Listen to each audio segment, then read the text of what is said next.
বন্ধুরা, আজকে তোমাদের জন্য একদম নতুন মধুমাখা মা ছেলের গল্প নিয়ে এসেছি। গল্পটি শেষ পর্যন্ত শুনলে তোমাদের নিজেরটা দাঁড়িয়ে যাবে। আমার মায়ের নাম শামছুন্নাহার, একজন খুব আধুনিক কিন্তু ধার্মিক মহিলা। ছোট থেকে আমেরিকাতে বড় হওয়ার সত্ত্বেও আমার মা অনেক ধার্মিক এবং পর্দাশীল। আমার নানা নানিও বাংলাদেশি ধর্মপ্রাণ মুসলিম এবং আমার নানিজান আমার মাকে যথাসম্ভব ধর্মীয় অনুশাসন মানিয়ে বড় করার চেষ্টা করেন। গত কয়েক বছর আগে এক রোড অ্যাক্সিডেন্টে দুজন মারা যায়। এবার মূল গল্পে চলে যাওয়া যাক। গরমের ছুটির কারণে আমি বাড়িতেই ছিলাম। বাবারও ব্যবসায়িক কাজকর্ম না থাকায় বাসায় ছিল। বাবা মা আর আমি মিলে বেশ সুন্দরভাবেই ছুটি উপভোগ করছিলাম। আমাদের বাড়ির পাশেই সমুদ্র এবং একটা ছোট বিচ আছে। আমাদের প্রপার্টির ভিতরে পড়ায় সেই বিচে বাইরের মানুষ আসতে পারে না। তাছাড়া আমাদের বাড়ির আশেপাশে লোকজনের বসবাসও কম। মূল শহর থেকে আমাদের বাড়ি 2 মাইল দূরে। প্রায় প্রতিদিন বিকেলেই আমরা পরিবারের সবাই মিলে বিচে যেতাম। প্রথমেই বলেছি, আমার মা একজন পর্দাশীল মহিলা, তাই বিচে গেলেও মা শালীন পোশাক পরতেন। তবে যতই শালীন পোশাক পরুক, মার সৌন্দর্য ঠিকই বাইরে প্রকাশ পেত। গত কিছুদিন যাবত আমার মাঝেও অন্যরকম একটা অনুভূতি কাজ করে। শুধু মাকে না, যে কোন মেয়েকে দেখলেই আমার মাকে অন্যরকম একটা শিহরণ কাজ করে। বেশ কয়েকবার বাচ্চাঘরে কাজ করার সময় মাকে কল্পনা করতে লাগলাম। নিজের মাকে নিয়ে এই ধরনের চিন্তা ভাবনা আমি মাথা থেকে ঝেড়ে ফেলার চেষ্টা করলাম। কিন্তু মাকে যতবারই দেখতাম ততবারই আমি নিজের উপর নিয়ন্ত্রণ হারিয়ে ফেলছিলাম। একদিন বাবা, আমি আর মা বিচে গিয়েছিলাম। মা লম্বা টি-শার্ট এবং ঢিলে জিন্স পরেছিল। মা আর বাবা একসাথে বসেছিল। আমি পানিতে লাফালাফি করার সময় খেয়াল করলাম বাবা মাকে বেশ লম্বা একটা হামি দিচ্ছে। হঠাৎ বাবার ফোনে একটা কল এলো। বাবা আমাদের কাছ থেকে বিদায় নিয়ে চলে গেল। মা বেশ উদাস হয়ে গেল। আমরা বাসায় চলে এলাম। মা আর আমি বাগানে গেলাম। আমি মায়ের পাশে গিয়ে বসলাম। মাকে বললাম আজ তাকে বেশ সুন্দর লাগছে। মা তখন আমাকে একটা হামি দিল। এটা স্বাভাবিক বিষয়, কিন্তু আমার মনের মাঝে একটা উত্তেজনার হাওয়া বয়ে গেল। আমি আমার রুমে চলে এলাম। আমার রুম থেকে বাগান দেখা যায়। জানালা দিয়ে মাকে দেখা যাচ্ছিল। মা বাগানের চেয়ারে 2 হাত পা ছড়িয়ে দিয়ে শুয়েছিল। হয়তো মায়ের অজান্তে কিংবা অসাবধানতার কারণে সামনের ভালোভাবেই দেখা যাচ্ছিল। আমি আর থাকতে না পেরে বাচ্চাঘরের কাজ সেরে আসলাম। এটা প্রথমবার নয়, এর আগে বহুবার আমি এটা করেছি। কিন্তু মাকে দেখে এই প্রথম। আমার মাথায় একটু দুষ্টু বুদ্ধি চলে এলো। আমি রান্নাঘরে গেলাম এবং লেবুর শরবত বানালাম এবং বাবার ঘুমের ঔষধ মিশিয়ে মাকে দিলাম। মা শরবত খাওয়ার কিছুক্ষণের মাঝেই ঘুমিয়ে পড়ল। আমি মাকে বেশ কয়েকবার ডাক দিলাম। মা কোনো সাড়াশব্দ করল না। আমি মায়ের সামনে হাত রাখলাম। আমার ভেতরে তখনও একটা ভয় কাজ করছিল। আমার হাত কেঁপে উঠছিল। মা একটু নড়ে উঠল। আমি ভয় পেয়ে গেলাম, কিছুটা দূরে চলে গেলাম। বেশ কিছুক্ষণ পর আমি আবারও মায়ের কাছে গেলাম। সাহস করে সামনে হাত রাখলাম। পরে কি হবে সে চিন্তা না করে লেবুগুলো খেতে লাগলাম। একটু পরে নিচের দিকে নেমে আসলাম। আমার নিজের চোখকে বিশ্বাস করতে পারছিলাম না, এ আমি কি দেখছি। হিতাহিত জ্ঞান লোপ পেয়ে গেল আমার, ঝাঁপিয়ে পড়লাম। প্রথমবার, তাই দ্রুত বাড়িয়ে হয়ে গেল। রাতে খাওয়া শেষে মাকে ঘুমের ঔষধ মিশিয়ে 1 কাপ কফি বানিয়ে দিলাম। বাবা বাড়ি ফিরবে না, সেই সুযোগটাই কাজে লাগিয়ে দিলাম। কফি খেয়ে মা গুড নাইট বলে সোজা বেডরুমে চলে গেল। মিনিট 5 পর বাবা মায়ের রুমে উকি দিতেই দেখি মা মরার মতো ঘুমাচ্ছে। সে একই কাজটা আবার শুরু করলাম। মাকে ওষুধ খাইয়ে সেবা করছি প্রায় 5 মাস। এরই মাঝে মায়ের শারীরিক পরিবর্তন দেখা দিয়েছে। মার পেট বেশ কিছুটা বড় হয়েছে। যতটুকু বুঝতে পেরেছি আমার অনিরাপদের কারণ। মাকে দেখে বোঝা যাচ্ছিল মা কিছু একটা বিষয় নিয়ে বেশ চিন্তিত। আব্বু ব্যবসায়ের কাজে বিভিন্ন জায়গায় চলে যায়। বুড়ো বয়সে মাকে তেমন একটা সময় দেয় না বললেই চলে। সে কারণেই হয়তো মার চিন্তাটা আরও বেশি হচ্ছে। গত মাসে আব্বু ব্যবসায়ের কাজে অ্যারিজোনা গিয়েছে। ফিরবে 15 দিন পরে। বাসায় আমি আর মা। রাতে খাওয়া দাওয়া শেষে মা তার রুমে চলে গেল। মা ঘুমিয়ে যাওয়ার কিছুক্ষণ পরেই আমি মার রুমে গেলাম। মা গভীর ঘুমে মগ্ন। আমি মার পাশে বসলাম। তবে আজ আমার ভয় করছে। তবে এই লুকিয়ে লুকিয়ে মায়ের অগোচরে আমার আর এসব করতে ইচ্ছে হচ্ছিল না। তাই আজ আমাকে ঝুঁকি নিতেই হবে।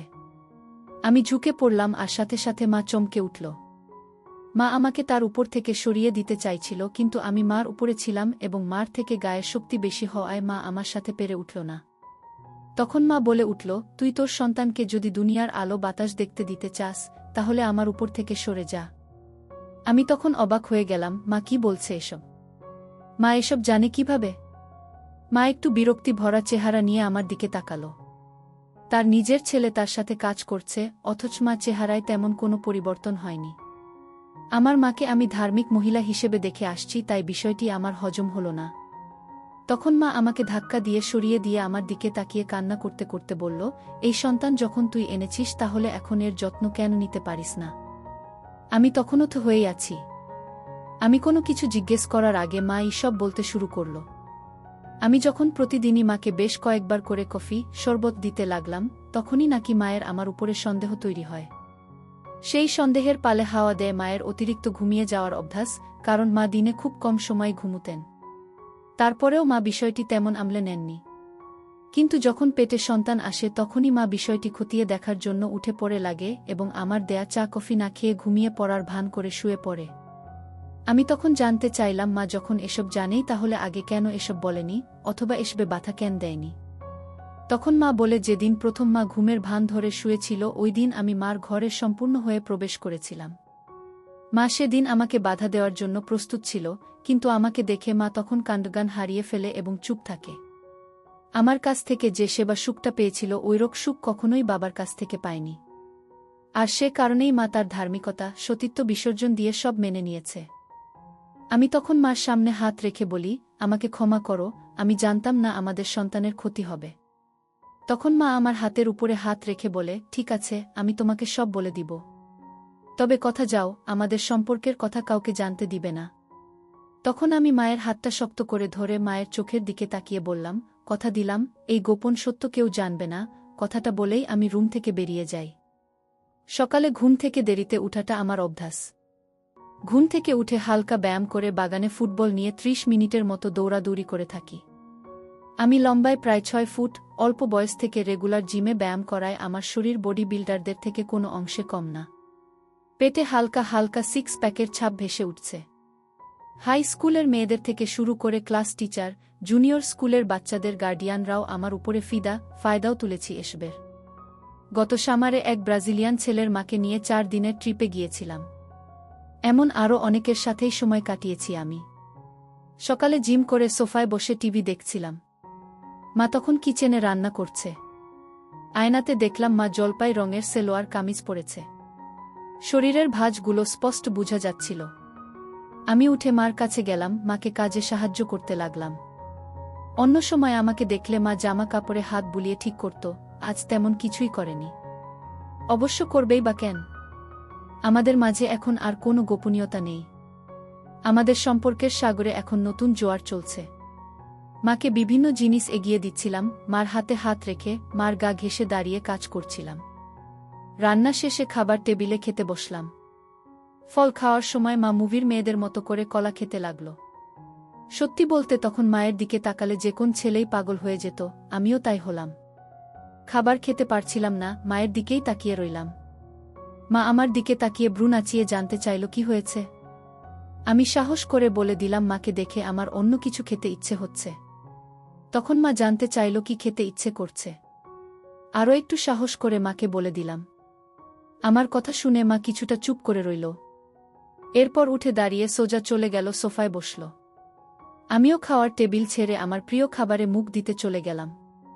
মা একটু একটু করে কেঁপে উঠতে লাগল। আমি কাজ করতে গেল মা বাধা দিল, কারণ এতে সন্তানের ক্ষতি হতে পারে। মার পেট এখন বেশ বড়, সন্তান বড় হচ্ছে। মা চায় না এসময় কাজ করতে গিয়ে মার পেটে কোনো প্রকার চাপ পড়ুক। আমি হতাশ হয়ে পড়লাম, মন মরা হয়ে মায়ের পাশে বসে রইলাম।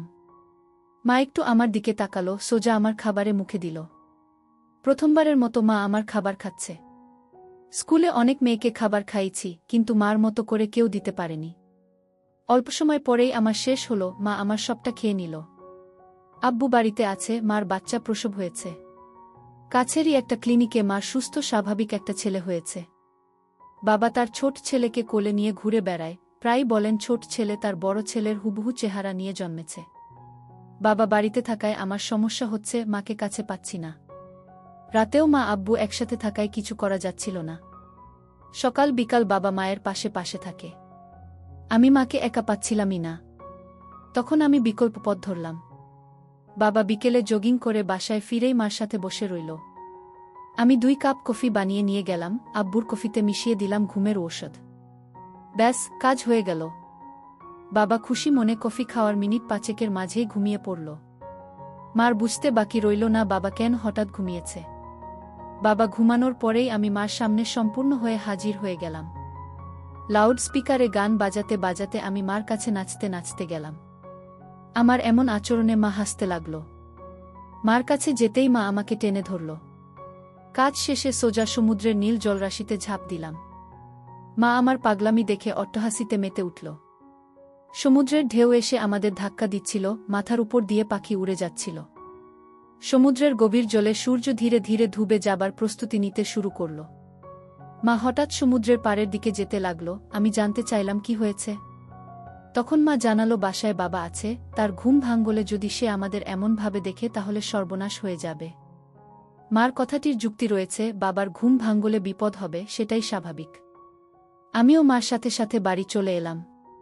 মা বাগান পেরিয়ে চুপি চুপি পিছনের দরজা দিয়ে বাসায় ঢুকল। আমিও মার পিছু পিছু চুপিসারে বাসায় ঢুকলাম। বাসায় ঢুকে দেখলাম বাবা নেই। মা ভয়ে ভয়ে দোতলায় ওদের রুমে গেল। জামাকাপড় পরল, হিজাব এবং বোরকা পরে মা আবার পিছনের দরজা দিয়ে বেরিয়ে এলো। আমিও মার পিছু পিছু বেরিয়ে এলাম। মা ঘুরে বাগানে গিয়ে দেখল বাবা বাগানে বাবুকে নিয়ে বসে আছে। মা আব্বুকে ডাক দিল। আব্বু কিছুটা রাগী চোখে তাকালো। তখন মা একদম অবলা মেয়েদের মতো করে তাকালো। মনে হলো মা কি করছে তার কিছুই তিনি জানেন না।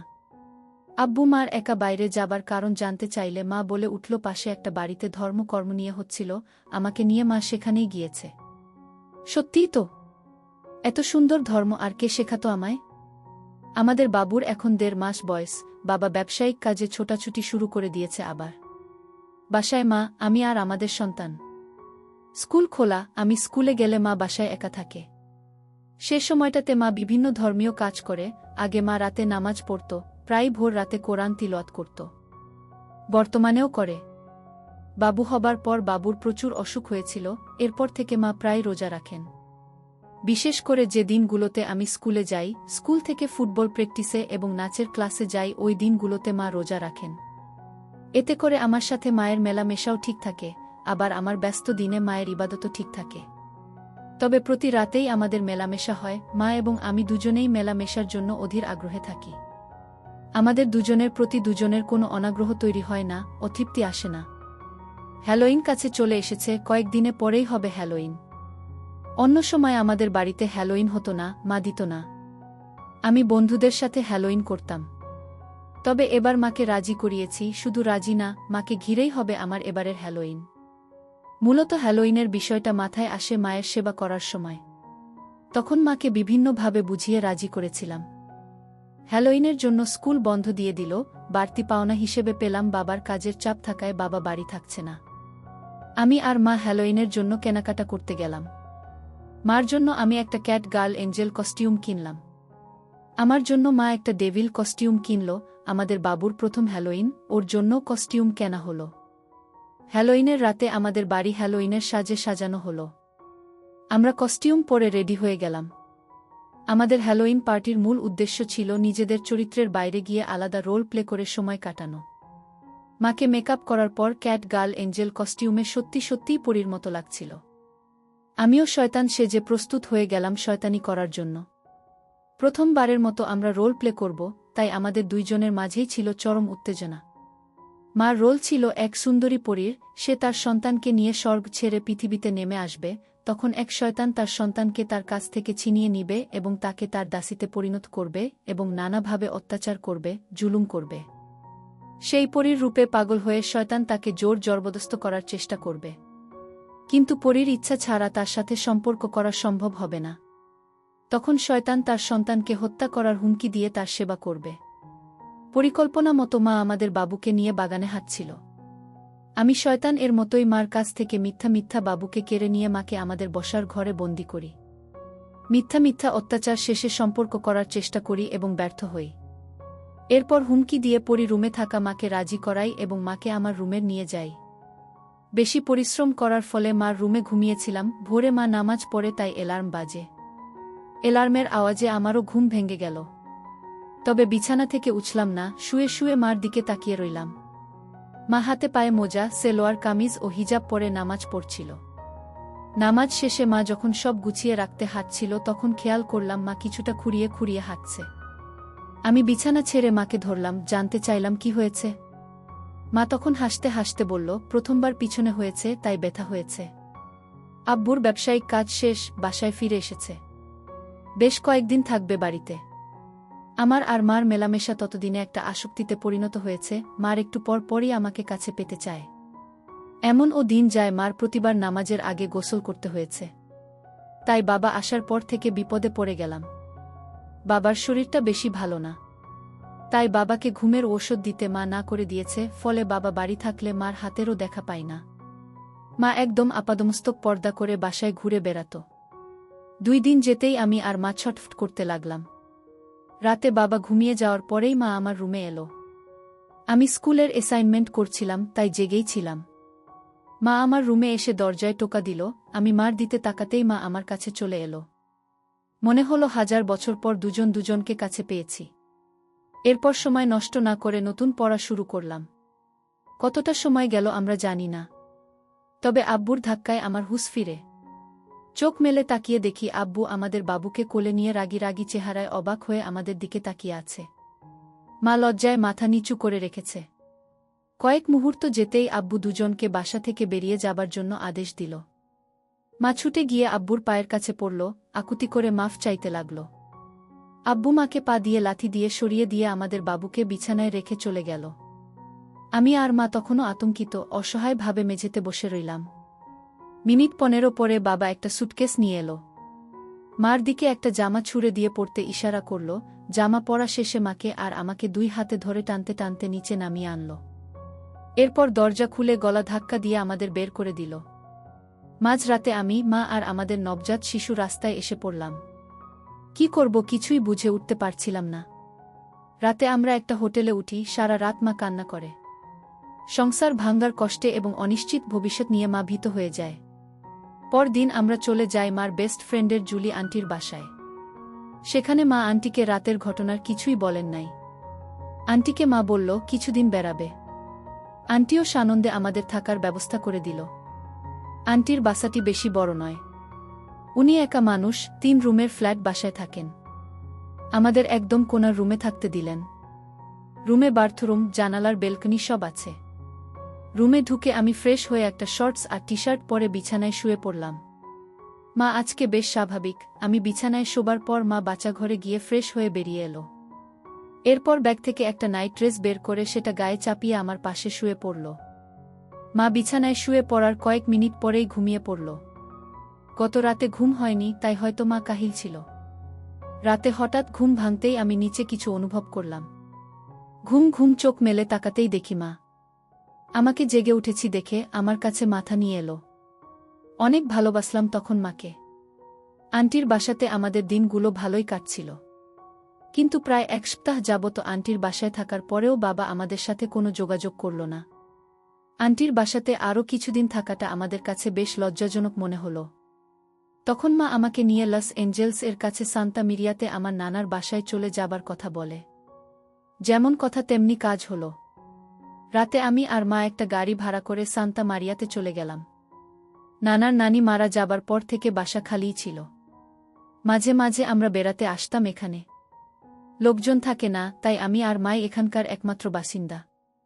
নানা নানি বেশ যত্ন করে ও রুচি নিয়েই বাসা বানিয়েছে। বাসার সামনে সুইমিং পুল, বাগান সবই আছে। আমরা প্রায় ভোরে নানার বাসায় পৌঁছালাম। বাসায় ঢুকে মা দ্রুত জামাকাপড় পাল্টে নামাজ পড়বার ঘরে চলে গেল।